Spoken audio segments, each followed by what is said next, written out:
নমস্কার বন্ধুরা, সন্দীপ গাঙ্গুলি ইউটিউব চ্যানেলে আপনার সবাইকে স্বাগত জানাই। তো বন্ধুরা, বর্ষা ঢুকেছে বাংলায়, উত্তর হয়ে আসবে দক্ষিণে, কতদিন অপেক্ষা তো জানিয়ে দিল আবহাওয়া দপ্তরের তরফ থেকে। তো বন্ধুরা, আজকে সেই নিয়ে সব কিছু বিস্তারে জানাবো আবহাওয়া দপ্তরের তরফ থেকে কি বলা হয়েছে। তো বন্ধুরা, সেই জন্য ভিডিওটি প্রথম থেকে শেষ পর্যন্ত অবশ্যই দেবেন। আর যদি বন্ধুরা চ্যানেলটি নতুন হয়ে থাকেন তো বন্ধুরা চ্যানেলটি অবশ্যই সাবস্ক্রাইব করবেন, যাবতীয় কিন্তু লেটেস্ট নিউজ পাওয়ার জন্য। তো বন্ধুরা, ভ্যাপসা গরমে হাঁসফাঁস কলকাতা সহ দক্ষিণবঙ্গের জেলাগুলিতে। এরই মধ্যে স্বস্তির বার্তা দিল আলিপুর আবহাওয়া দপ্তর। জানানো হয়েছে আগামী 2-3 দিনের মধ্যেই উত্তরবঙ্গে বর্ষা ঢোকার অনুকূল পরিস্থিতি তৈরি হয়েছে। এছাড়াও উত্তরপ্রদেশ থেকে পশ্চিম বাংলাদেশ পর্যন্ত একটি অক্ষরেখা উত্তরবঙ্গের উপর দিয়ে বিস্তৃত হয়েছে।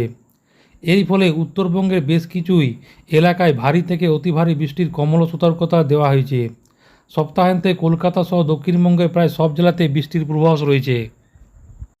আবহাওয়া অফিস জানিয়েছে কেরলে ঢুকেছে বর্ষা, উত্তর পূর্ব ভারতের দিকে এগোচ্ছে। বৃহস্পতিবার নাগাল্যান্ড, মণিপুর, মিজোরাম, অরুণাচল প্রদেশ, ত্রিপুরা, মেঘালয়, আসামের বেশিরভাগ অংশে ঢুকে পড়েছে বর্ষা।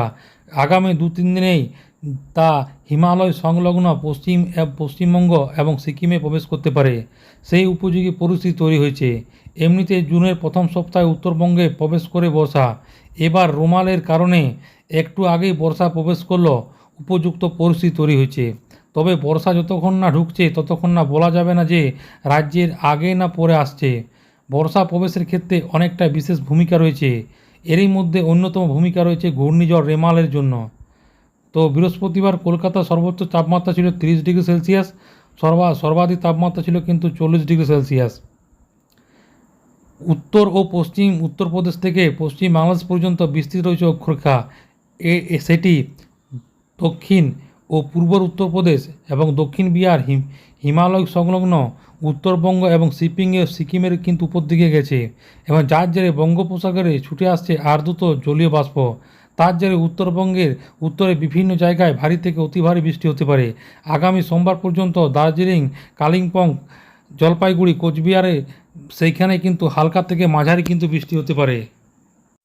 পূর্বাভাসে বলা হয়েছে বৃহস্পতিবার, শুক্রবার কোচবিহার, আলিপুরদুয়ার, জলপাইগুড়ি বেশ কিছু জেলায় ভারী থেকে অতি ভারী বৃষ্টিতে হতে পারে, যেখানে কমলা সতর্কতা জারি করা হয়েছে। দার্জিলিং এবং কালিম্পংয়ে ভারী বৃষ্টির হলুদ সতর্কতা জারি করা হয়েছে। শনিবার ভারী বৃষ্টি হতে পারে জলপাইগুড়ি, কোচবিহার, দার্জিলিং, কালিম্পং, উত্তর দিনাজপুর এবং আলিপুরদুয়ারে, সেখানে জারি হলুদ সতর্কতা। রবিবার এই জেলাগুলিতে ভারী বৃষ্টির সম্ভাবনা, সঙ্গে দক্ষিণ দিনাজপুরে হতে পারে ভারী বৃষ্টি। আগামী সোমবার জলপাইগুড়ি, কোচবিহার, দার্জিলিং, কালিম্পং, আলিপুরদুয়ারে ভারী বৃষ্টির সম্ভাবনা। দক্ষিণে আপাতত তাপমাত্রার কোনো হেরফের হচ্ছে না বলে জানিয়েছেন আবহাওয়া অফিস। শুক্র এবং শনিবারে হালকা বৃষ্টির সম্ভাবনা রয়েছে সব জেলাতে। শনিবার দক্ষিণবঙ্গের লোকসভা আসনে ভোট গ্রহণ রয়েছে।